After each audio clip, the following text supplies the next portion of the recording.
Hey everybody, week ahead Astro forecast time. It usually is on Mondays, but with everything, the technical difficulties yesterday, we just put it off a day, and so the Astro forecast is happening on a Tuesday this week. That's okay, we are rolling with it. If you are new here, I'm Sarah Nicole, and this is Twisted Goddess Tarot with your Astro forecast for the week of October 4th. We have a lot to chat about this week. So my goal is to help you navigate through the cosmic energies with awareness and teach you about what's going on astrologically so that you can use those energies to your highest good. Hey Elizabeth, how are you? Okay, so the first thing we're going to chat about is this new moon. Wednesday, October 6th. It's early in the morning, so you're going to start feeling the energies today. So new moon energies are going to be felt today, tomorrow, and Thursday. New moons and full moons, we feel those energies over a 3-day period. So Wednesday, October 6th, we have a new moon at 13 degrees Libra, lucky number 13. New moons symbolize new beginnings and hope. It is a perfect time to set intentions and bring fresh energy into your life.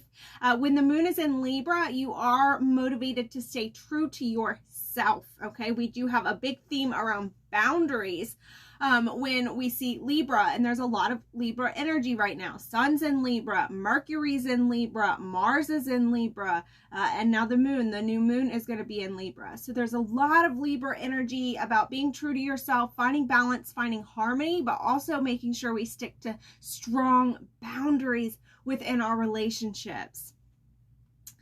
So you may more easily take on other people's feelings when the moon is in Libra. So the clairsentients out there, the empaths out there, be sure to carry your labradorite with you during this new moon, okay? Because labradorite is a filter for clairsentients, for empaths. It allows you to still process and take on the emotions that you need in order to help people or read the room, but it blocks out any of the negative emotions or energies that maybe aren't for your highest good. So rather than blocking, this acts as a filter. So for this new moon especially, I do suggest labradorite. This new moon is conjunct Mars, so it's sitting right next to Mars. These two planets are together, and so those energies blend together.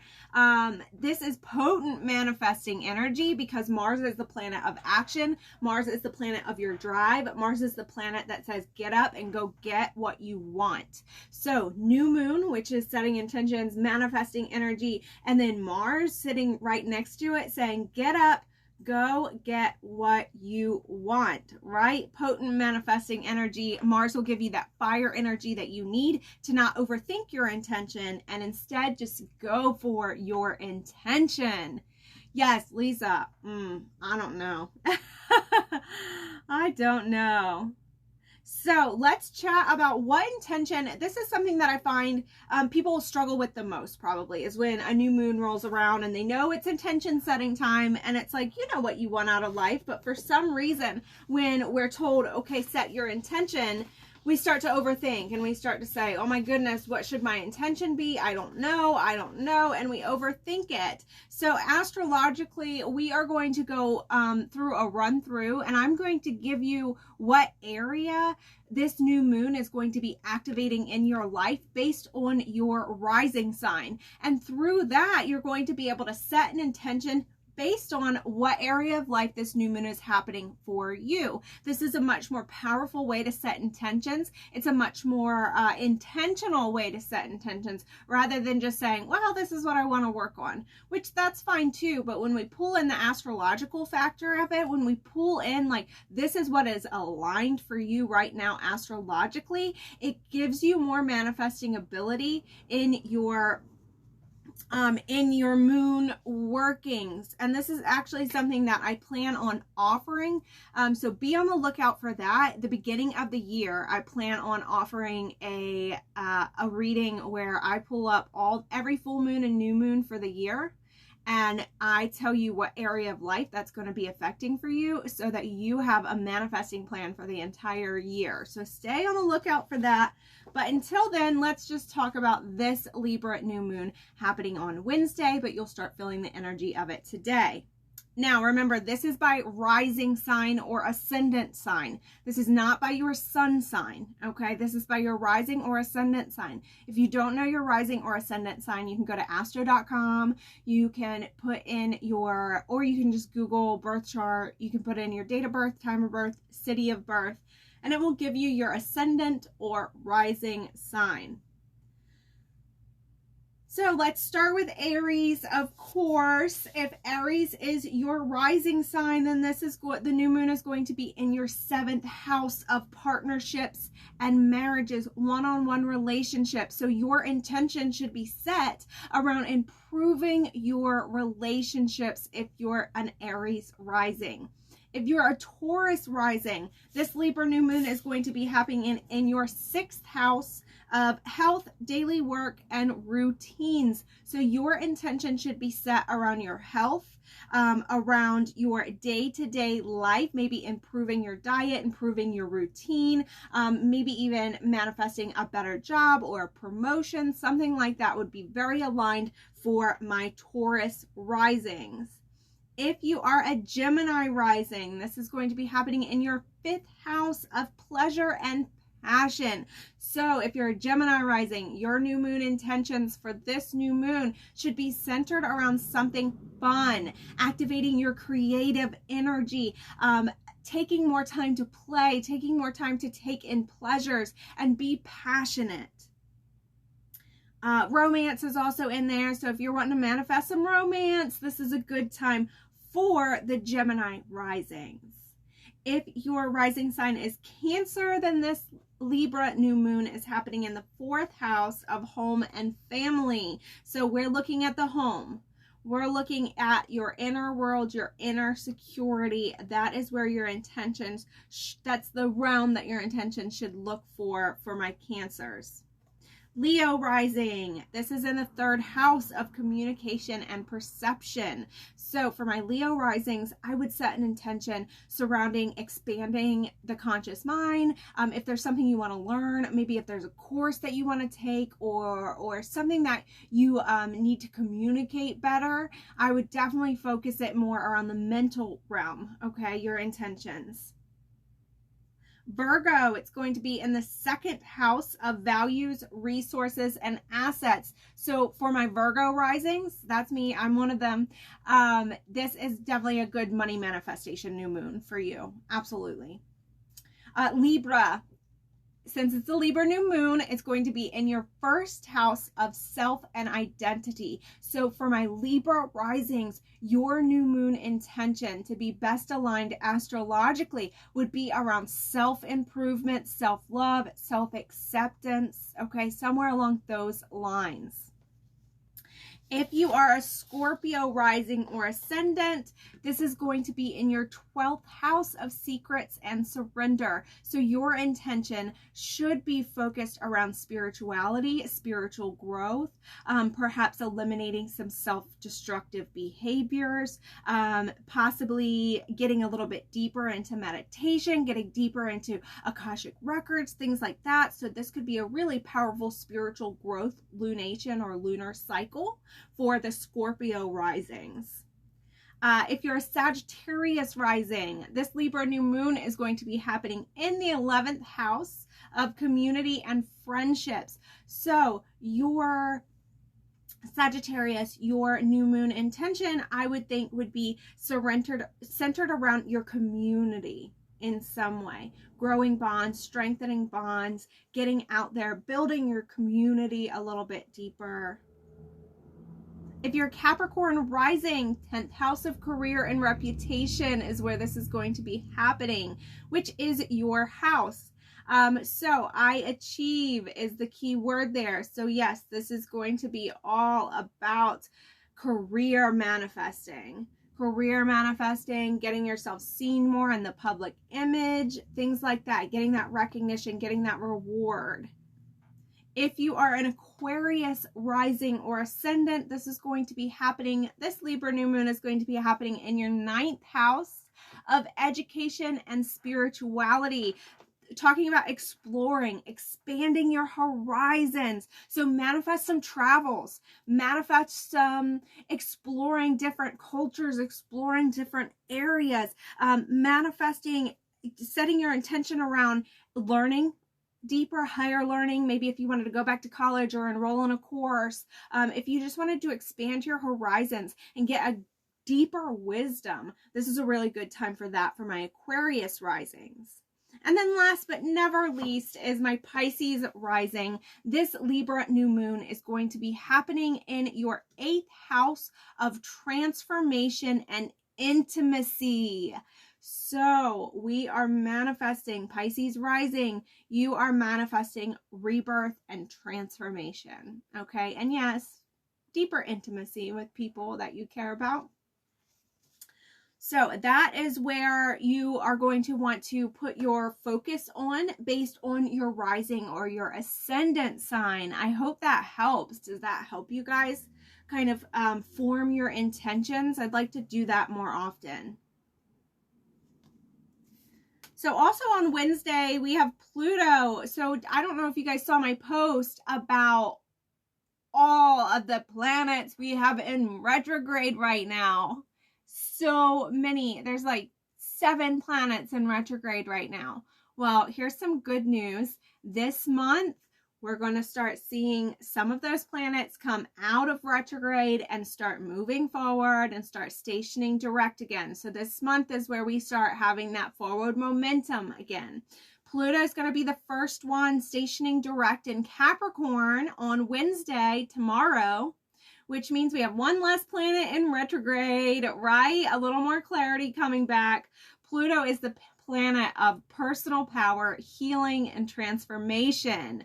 Pluto entered the retrograde zone, which is the pre-shadow retrograde in January, stationed retrograde in April, and now finally is stationing direct tomorrow and leaves the retrograde zone or the post-shadow zone on January 27th. So this has really been a year-long thing, even though Pluto's only really been in retrograde from April until now. Those post-shadow, pre-shadow times, this has been a year-long journey of Pluto retrograde. As we have talked about, planets in retrograde move through the same area 3 times, giving us a chance to really integrate those lessons because it's going forward through that retrograde zone. That's the pre-shadow period. And then it goes retrograde back through that area. And then when it stations direct, it goes forward through that same area, that post-shadow period, okay? So it's giving us a really good chance to integrate those lessons. Think back over this year. What Pluto lesson has seemed to come up for you a couple times this year? And remember, Pluto is talking about personal power, transformation, okay? Death, rebirth. From now until January 27th, you have another chance to revisit that lesson and truly move forward in your journey. To dig deeper into this lesson, what house is Capricorn in your chart? If you have your birth chart, even if you don't know what it means, I suggest you get that because I'm going to give you little places to look. Like, where is Capricorn? What pie slice is that in? 1, 2, 3, 4, 5, 6, 7, 8, 9, 10, 11, 12. And that will tell you what house. And then you can Google what does that house mean? Or you can go back to where I just explained what all the houses meant. To see what area of your life this has been activated by this Pluto retrograde, okay? Pluto retrograde had you working in the subconscious realm, and now you have the opportunity to bring that work forward and integrate the awareness into the conscious mind. Perfect time, this post-shadow period of Pluto retrograde, perfect time for shadow work. So everyone that is enrolled in my shadow work immersion, the planetary energies are supporting us, bringing the subconscious lessons into the conscious mind and integrating them until January 27th. It is supporting us in that. So I love when it aligns astrologically, and I didn't even look at that. It just Spirit just shows up and shows out. So with this retrograde being in Capricorn, it was likely to have transformed your outlook on success. And I see that changing on a large scale for people, allowing us to bring in our own personal meaning to that word, right? No longer being defined by what society tells us is successful. I'm seeing so many people quit their grueling 9-to-5s and starting their own businesses and living, and defining their own success. And that's Pluto retrograde. That is Pluto retrograde. And on a whole other topic, the United States as a whole is having its Pluto return, which is very much revolutionizing us as a country as well. So that's Pluto retrograde. Thursday, October 7th, Venus, the planet of love, enters Sagittarius until November 5th. So Venus is the planet of love, beauty, pleasure. Moving from the intense Scorpio to the expansive Sagittarius has us expanding our love into a more universal level. So while Venus was in Scorpio for the past month, we kind of wanted to get a little bit deeper, a little bit more intense. And now we're a little bit lighter and we're a little bit more free loving and wanting to share that universal love a little bit. So you may find yourself feeling more adventurous when it comes to love and pleasure, but we also see a level of honesty that perhaps wasn't present before. Since Sagittarius is a very honest sign, there's no tiptoeing around what or who you are interested in when Venus is in Sagittarius. Friday, October 8th, Ceres stations retrograde. So I know I told you guys we're going to have planets coming out of retrograde, but we do have one of our asteroids going into retrograde. Stations retrograde in Gemini and Taurus until January 14th. This is happening on Friday. Ceres is technically a dwarf planet like Pluto, but we call it an asteroid, and it is one of the goddess asteroids that you'll hear me speak about, okay? So I speak about the goddess asteroids, 4 of them that I speak about, because of the fact that astrology, really the only more yin planets that we look at in astrology are Venus and the moon, and then the rest of them are yang planets. So to even that playing field a little bit, I like to pull in the goddess asteroids into my energy reports, so we're more balanced yin and yang. So Ceres is a nurturing and supportive energy, sort of like if Jasper was a planet. If Jasper was a planet, then Ceres would be Jasper, that nurturing and supportive energy. Same as how I always say if Ceres was a crystal, same as how I say if Jupiter was a crystal, it would be clear quartz, because it's just it just amplifies anything. So one day I'll do a whole series on the planets as crystals. That would be fun. So if a retrograde motion turns the planet's energy into an internal energy rather than external, that's what retrograde does. We are turning this nurturing energy into ourselves. So since Gemini is an air sign, you will specifically want to tune into how you communicate with yourself, bring in more positive affirmations and more loving self-talk. That is starting Friday, October 8th and going until January 14th. Be sure to nurture yourself in your self-talk. Sunday, October 10th, Saturn stations direct in Aquarius. So in February, Saturn entered that pre-shadow period of the retrograde. In May, it stationed retrograde. Friday, it was stationed direct and retrace its retrograde path until it leaves the post-shadow retrograde zone on January 15th. So this Sunday, Saturn is officially direct, but it will still be in that post-shadow retrograde until January 15th. Saturn's lessons involve our responsibilities and our restrictions, and Saturn is called the Lord of Karma. Okay, during a Saturn retrograde, you are shown what is not working in your life. Think back to any restrictions you have had over the last year and what you learned about yourself by overcoming these difficulties, or by accepting that sometimes restrictions or limitations are messengers from the spirit to show us that we're not meant to go in that direction.